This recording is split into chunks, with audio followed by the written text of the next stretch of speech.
অপেক্ষায় আর মাত্র কিছুদিন, তারপরেই পুজো।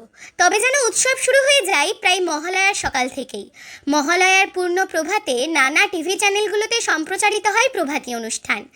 এবছর জি বাংলার পর্দায় দেবী দুর্গার রূপে ধরা দেবেন শুভশ্রী গঙ্গোপাধ্যায়, সেই খবর আগেই জানা গিয়েছিল।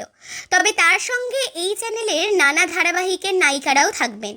এদিন একটি প্রোমো প্রকাশ্যে আনা হয়েছে চ্যানেল কর্তৃপক্ষ থেকে। সেখানেই অঙ্কিতা মল্লিক ওরফে জগদ্ধাত্রী এবং কে প্রথম কাছে এসেছি ধারাবাহিকের মধুবনীকে দেখতে পাওয়া গিয়েছে। প্রোমোতে দেখা যায় সন্তানদের রক্ষার্থে অসুর নিধনে ব্রতী হয়েছেন দেবী দুর্গা। লাল বেনারসি পরে রণক্ষেত্রে নামেন শুভশ্রী গঙ্গোপাধ্যায়।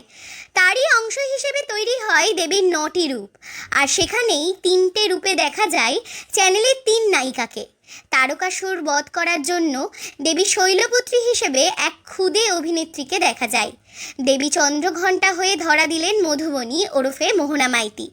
আর দেবী ব্রহ্মচারিণী হিসেবে দেখা মিলল জগদ্ধাত্রী ওরফে অঙ্কিতা মল্লিকের। এই প্রভাতী অনুষ্ঠান মহালয়ার দিন ভোর 5টার সময় জি বাংলার পর্দায় দেখা যাবে।